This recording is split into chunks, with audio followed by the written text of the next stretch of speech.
Hello दोस्त, नमस्कार। कैसे हैं? और सब लोग अच्छे होंगे, आशा करता हूँ। आइए फिर मैं नीति श्लोक लेकर आया हूँ। आज वर्ग 10 बिहार बोर्ड का नीति श्लोक का 2 श्लोक बच गया था, पहला दूसरा श्लोक बचा था। हमने पढ़ाया क्रमशः महत्वपूर्ण के हिसाब से। तो आइए इस श्लोक को हम देखते हैं, इसका क्या अर्थ होता है, क्या भावार्थ होता है। इस श्लोक में बच्चे पंडित की परिभाषा दी गई है कि इस संसार में पंडित कौन है। जैसे हम लोग जाति से पंडित मानते हैं, लेकिन महान कवि जो है विदुर जाति से पंडित नहीं मानते हैं। विदुर के संबंध में आप जानते हैं कि विदुर जो है अंबालिका की दासी के पुत्र थे। अंबालिका के दासी पुत्र ये कहते हैं कि सत्यवती और शांतनु से 2 पुत्र हुए, चित्रांगद और विचित्रवीर। चित्रांगद ये गांधर्वों के युद्ध में मारे गए। विचित्रवीर बच्चे जब सयाने हुए तो उन्हीं के जो है ना हस्तिनापुर की राजगद्दी मिली, और भीष्म पितामह ने जो है काशीराज की 2 कन्याओं से विचित्रवीर का शादी करा दिया। तो विचित्रवीर के 2 शादी, दोनों पत्नी का नाम, एक का नाम था अंबिका, दूसरे का नाम था अंबालिका। अंबिका से धृतराष्ट्र का जन्म होता है, अंबालिका से जो है पांडव का जन्म होता है। अंबालिका एक दासी थी, जिसका उस दासी से विदुर का जन्म होता है। ऐसे विदुर को यमराज का अवतार माना जाता है। मैं बार बार दोहराता हूँ इसलिए याद रहे। तो इसमें सबसे याद करने वाला यह बात है कि यह नीति श्लोक जो है महाभारत से लिया गया है। महाभारत के उद्योग पर्व से लिया गया है। उद्योग पर्व से 33 से 40 अध्याय से जो है यह लिया गया है। तो महाभारत ग्रंथ का नाम हुआ और पर्व का नाम हुआ उद्योग पर्व। नीति श्लोक किससे लिया गया है? उद्योग पर्व से। और इसके रचयिता कौन है? तो विदुर हैं। विदुर वो कवि हैं। आइए श्लोक को पढ़ते हैं, उसका अर्थ हम जानते हैं। कहता यस्य कृत्यं न विघ्नन्ति शीतं उष्णं भयं रति समृद्धि असमृद्धिर्वा स वै पंडित उच्यते। दूसरा, तत्त्वज्ञ सर्वभूतानां योगज्ञ सर्वकर्मणां उपायोग्यो मनुष्याणां नरः पंडित उच्यते। यस्य माने जिसका, यस्य शब्द, यत शब्द है षष्ठी विभक्ति एक वचन है। यत माने जो होता है, और इसमें षष्ठी लगा तो का हो गया, जिसका। यस्य माने कृत्य माने कार्य, जिसके कार्य को, जिसके कर्म को या कार्य को कहिए। न विघ्नन्ति, विघ्नन्ति माने बाधा डालते हैं, बाधा पहुंचाते हैं। जिसके कार्य को बाधा नहीं पहुंचाते। न माने नहीं, विघ्नन्ति माने बाधा पहुंचाते हैं। शीतम, शीतम माने ठंडा यानी जाड़ा कहिए इसको। उष्णम माने गर्मी। भयम माने डर। रति मीन्स भावुकता या प्रेम कहिए, भावुकता। समृद्धि, समृद्धि संपन्नता को कहते हैं। समृद्धि, यहां देखिए समृद्धि र है, तो इसको इस र में रो हलंत है, उसको आप विसर्ग कर दे। समृद्धि जोड़, इसमें अ बचा, समृद्धि जोड़ असमृद्धि। फिर ऊपर रेफ है, रेफ को हटाकर विसर्ग कर दीजिए। समृद्धि जोड़ असमृद्धि वाह। समृद्धि का अर्थ हुआ संपन्नता, असमृद्धि का अर्थ हुआ विपन्नता न। जब धन दान से मनुष्य संपन्न हो जाता है तो उससे कहा जाता है कि उनके घर में समृद्धि आ गई। और जब धन दान से जो है वह खाली हो जाता है तो कहा जाता है उनके घर में असमृद्धि आ गई, यानी विपन्नता आ गई। स वही वही वही निश्चित रूप से। उच्यते मीन्स कहा जाता है। उच्यते वच धातु से बना है, वच धातु में यक प्रत्यय लगा हुआ है तो उच्यते बनता है। ये वॉइस का सेंटेंस, कर्मवाच्य का सेंटेंस है, कहा जाता है। जैसे अंग्रेजी में बनाते हैं इट इज सेड, उसी तरह संस्कृत में उच्यते, कथ्यते, कहा जाता है। पंडित शब्द है, पंडित शब्द का अर्थ होता है, पंडा शब्द से बना हुआ है पंडित, पंडा में ईतच प्रत्यय लगाकर पंडित बना है, जिसका अर्थ होता है विद्वान। बहुत बड़ा ज्ञानी ज्ञाता को पंडित कहते हैं, जाति से नहीं, जिनके पास विद्वत्ता भरी हुई है वही पंडित हैं।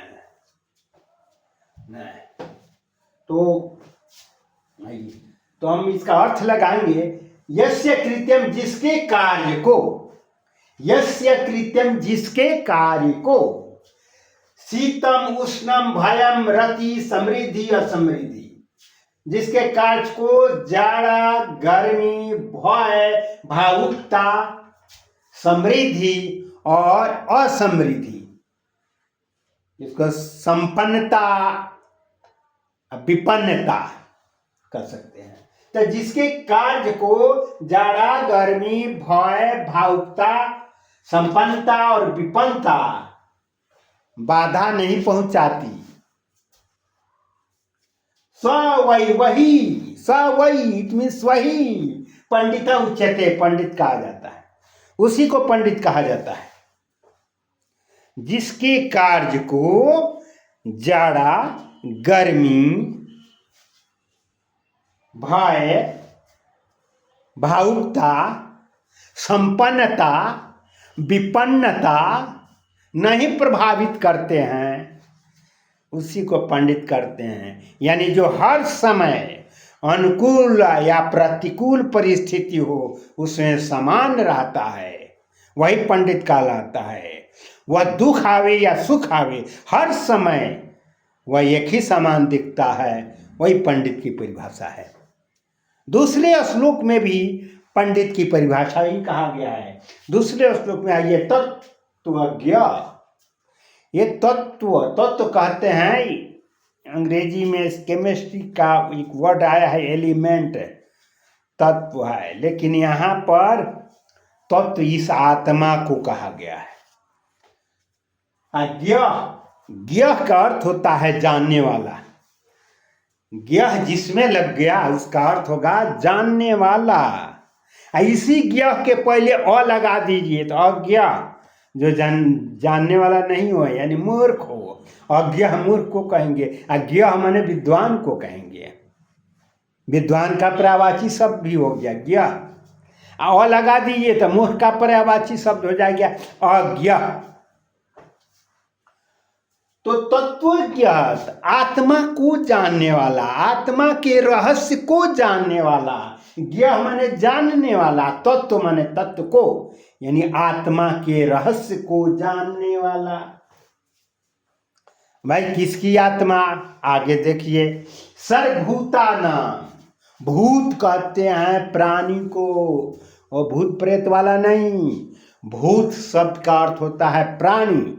जैसे बालक का षष्ठी बहुवचन बाल का नाम होता है और उसका कारक चिन्ह के होगा, उसी तरह भूत का षष्ठी बहुवचन है सर्वभूता नाम, सभी प्राणियों का अर्थ होगा सभी प्राणियों का।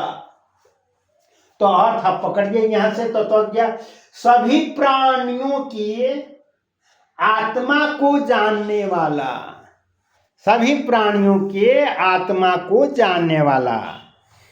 कहने का मतलब है जैसे अपनी आत्मा को वह समझता है अपना वैसे ही दूसरे में भी जो है देखता है, दूसरे को जो समझता है।